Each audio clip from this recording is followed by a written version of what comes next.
Tunggu. Mana sih ini tadi kok nggak nongol-nongol lagi? Eh, wih, sih. Hmm. Kayaknya kok mati nih ya. Kamu kelihatan nggak? Hmm? Kok buaya mati? Ini. Tunggu. Udah kelihatan ya? Oh ya udah. Ini kok mati? Ini buaya. Hmm. Oke, ya. Oke. Sekarang kita masuk aja ke kemarin produk, kita sekarang promosi. Jadi dari satu perusahaan itu, apa saja yang dilakukan, itu kemarin adalah kebijakan produk, sekarang adalah kebijakan promosi. Kamu boleh dengar sambil apa aja, sambil sarapan juga boleh, yang penting mendengarkan ya. Nah sekarang kalau promosi, apa yang dilakukan oleh satu perusahaan, kalau menurut Mr. Griffin ini, itu bertujuan untuk menyampaikan 4 hal promosi ya. Promosi itu dilakukan untuk menyampaikan 4 hal sebagai berikut, yaitu membuat pelanggan sadar terhadap produk yang dia buat, kemudian membuat pelanggan banyak mengetahui tentang produk. Biasanya kan dimunculkan tuh kalau misalnya seperti kamu kemarin ya, menu-menunya apa dimunculkan semua kan, biar si pelanggan atau si konsumen mengenal produk dari kamu ya. Kemudian memujuk pelanggan untuk menyukai produk. Nah ini nanti gimana caranya biar pelanggan itu bisa menyukai produk kamu tuh gimana caranya gitu. Ya itu menjadi apa cara tersendiri oleh si perusahaan untuk melakukan itu gitu. Kemudian membujuk pelanggan untuk melakukan pembelian. Kalau seandainya Bu Ayu minta ke kamu untuk mencari contoh-contohnya, kan bisa ya. Membuat pelanggan sadar terhadap produk, caranya gimana? Ya mereka sadar dengan produk yang kamu punya. Kemudian buat pelanggan banyak mengetahui tentang produk, gimana caranya, kan dimunculin semuanya tuh. Ya, sadar terhadap produk biasanya apa yang dilakukan oleh perusahaan? Tergantung dari produknya yang akan dipasarkan ya. Makanan atau berwujud kayak kemarin itu ada makanan-makanan ya, pizza dan lain sebagainya itu. Gimana caranya agar si pelanggan itu sadar terhadap produk tersebut gitu. Ya. Kemudian kalau misalnya produknya adalah sayuran-sayuran segar misalnya, berarti gimana caranya agar sayuran-sayuran segar itu uh, secara tidak sengaja dibutuhkan oleh si konsumen. Ya, jadi mungkin melakukan suatu literasi tentang kesehatan dan lain sebagainya. Agar si konsumen makanan sehat tadi atau sayur-sayuran sehat tadi, mereka akan cenderung memilih ke sayuran yang hidroponik ya. Nah, dilakukan dengan cara sehat. Oke. Kemudian buat pelanggan banyak mengetahui tentang produk, pelanggan untuk menyukai produk, memuji pelanggan untuk melakukan pembelian. Gimana caranya membujuk dengan diskon dan lain sebagainya. Kemarin sudah kamu buktikan dengan contoh-contoh, dengan sesuatu hal yang kamu buat. Di situ kamu bisa menyimpulkan, melakukan apa yang harus dilakukan oleh seorang apa marketing di dalam suatu perusahaan ya. Atau strategi apa yang dilakukan oleh perusahaan untuk memasarkan produknya agar bisa dikenal, kemudian diketahui, disukai, dan akhirnya melakukan suatu pembelian. Oke. Jadi dia sadar dengan produk tersebut, kemudian tahu, kemudian suka, yang terakhir adalah melakukan suatu pembelian. Sebentar ya, itu nggak bunyi terus ini. Assalamualaikum. Mas Dwi bilang itu, aku baru ngajar ya, sebentar ya, panggilin ya. Iya, iya, iya, yuk. Bentar ya.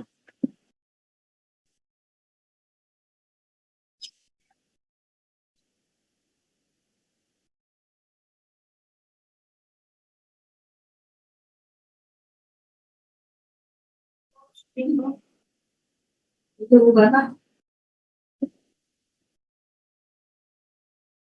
Yuk kita terusin.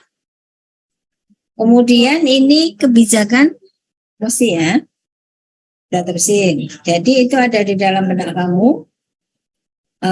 Nggak usah dihafalin, juga kamu akan tahu bahwa kayak gini sih bahwa tadi apa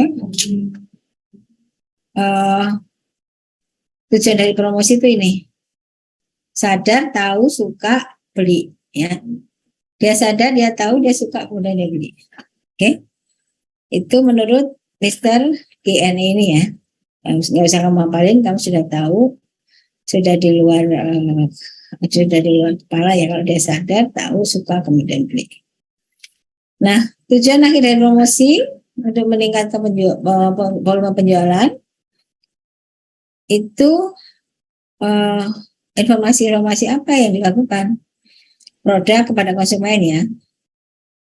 Terus memposisikan produk.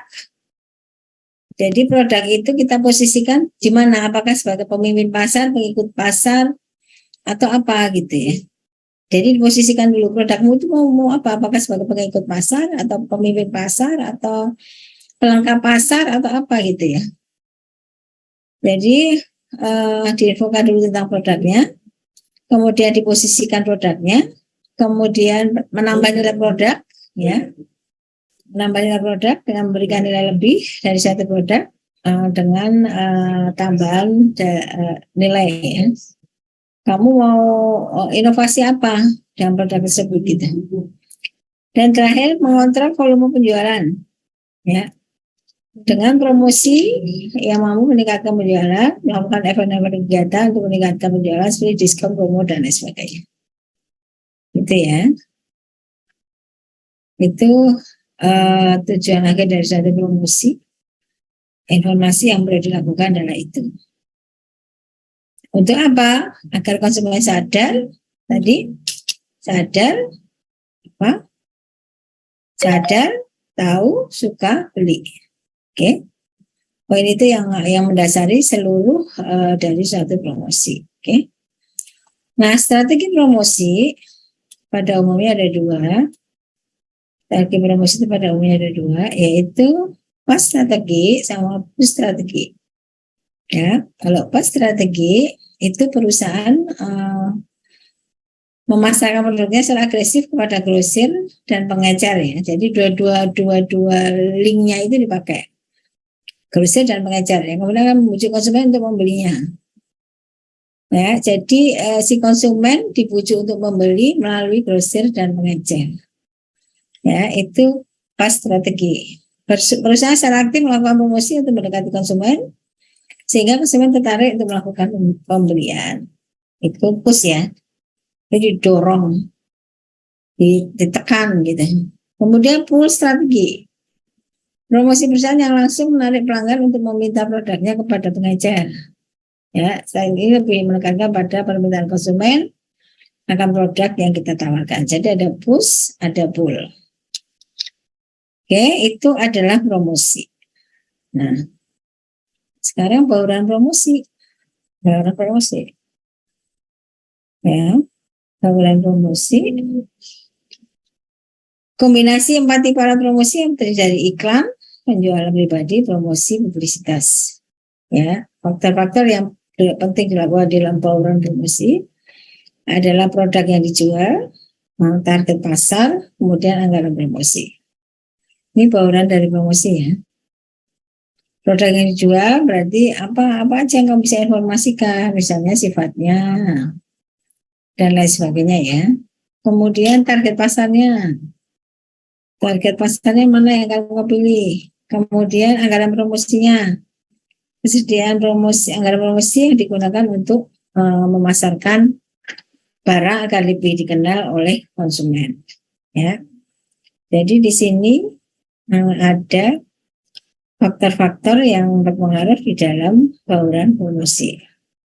Itu produk yang dijual, targetnya, kemudian anggarannya. Oke. Nah ini kan dari bauran promosi ya. Bauran promosi itu apa aja gitu. Periklanan, ya, atau advertising ya. Komunikasi pribadi untuk menyampaikan satu produk oleh sponsor. Tujuan dari iklan ini adalah 3, persuasif, perbandingan, sama pengingat. Oke. Jadi ada 3, persuasif, perbandingan, dan pengingat. Ya. Di sini maknanya adalah komunikasi non pribadi yang dipakai ya, untuk komunikasi non pribadi yang dipakai untuk menyampaikan satu produk yang akan dijual. Oke. Persuasif. Di sini dikatakan bahwa iklan untuk dilakukan untuk apa iklan? Untuk mempengaruhi konsumen dalam mengambil satu keputusan, ya, untuk membeli produk tersebut atau tidak.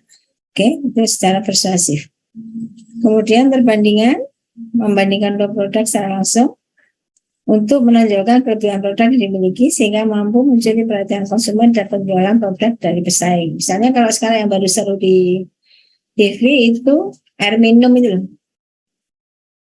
Kalau boleh lihat, ya kan, air minum yang botol bening sama botol ledak gitu kan. Cari yang bening, jangan yang ledak gitu. Jangan yang budak ya kalau bahasa Indonesianya ya. Nah itu perbandingannya.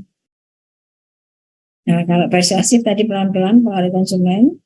Nah kalau perbandingan membandingkan barangnya, si konsumen sendiri diminta untuk memikirkan mana yang mau dia pilih, apakah yang botol truk atau botol bersih, dari itu. Isinya bening kelihatan atau yang tidak bening kelihatan. Terus kemudian tutupnya lebih kencang atau yang tidak kencang. Itu ya, kalau boleh lihat di sisi iklan TV itu. Kemudian iklan pengingat. Ya, iklan pengingat. Iklan pengingat, iklan yang dilakukan untuk menjaga image dan nama produk dalam benak pelanggan sehingga akan terus diingat dan referensi pembelian produk oleh pelanggan. Iklan pengingat biasanya dia diulang, ya. Kalau sudah keluar, nanti dalam termin berapa lagi keluar lagi. Dia rela membayar banyak untuk mengingatkan. Misalnya ratusan, misalnya kayak buffer ya.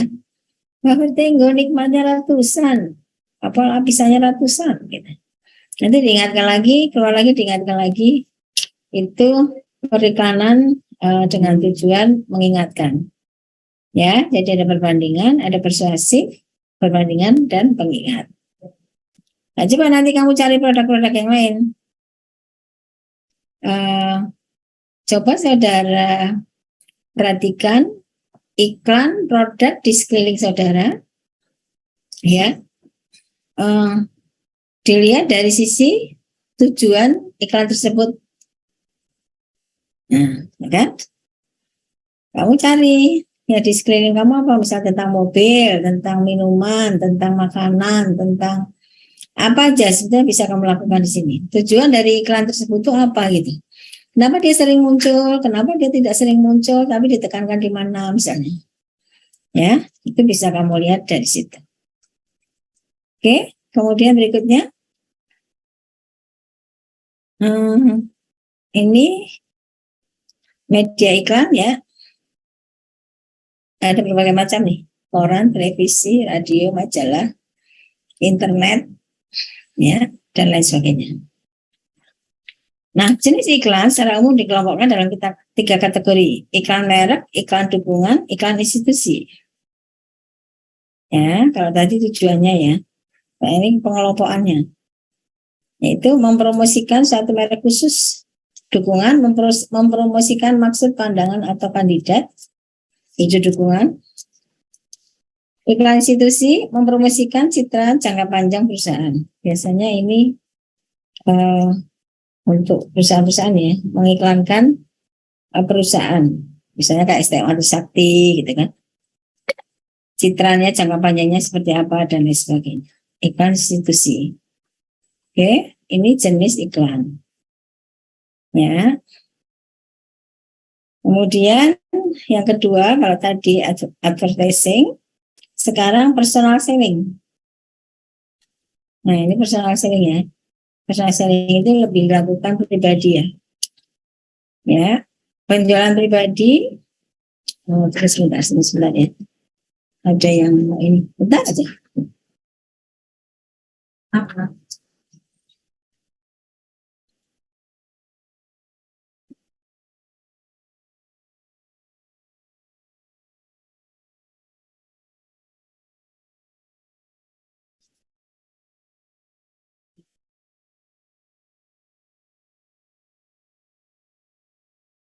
Personal selling ya.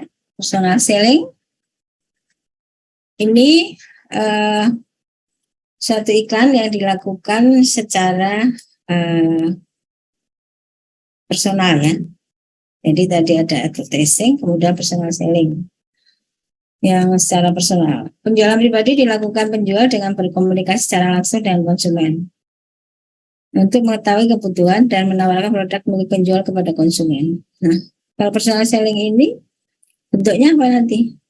Ya. Kemudian penjualan pribadi memiliki tujuan menjual dan membina hubungan dengan pelanggan. Oke, perkembangan teknologi mendorong penjualan pribadi beralih ke telemarketing dengan menggunakan media telepon atau melakukan proses penjualan pribadi. Nah, ini nanti saudara coba cari contoh-contohnya seperti apa gitu kali. Kalau asuransi, kira-kira apa nih sih? Personal selling ataukah advertising? Biasa. Advertising bedanya seperti apa? Personal selling seperti apa? Bisa kamu melihat atau kamu nanti tugas ini personal selling dalam bentuk apa? Kan ada misalnya kamu cari produk asuransi kesehatan, ya kan? Nah, itu bentuknya apa? Advertising dalam bentuk apa? Personal selling dalam bentuk apa? Nanti dilihat ya. Nanti boleh tugasnya kamu coba nanti dilihat. Kamu cari satu produk misalnya insurannya. Coba kamu cari insuran, kamu analisa produk apa, mana yang personal selling, mana yang advertising, kemudian tujuannya itu apa. Oke, siswa kelompok ya. Nah, nanti di akhir ya, siswa kelompok. Oke, kemudian ini penjualan personal selling ya. Kemudian apa di dalam personal selling tadi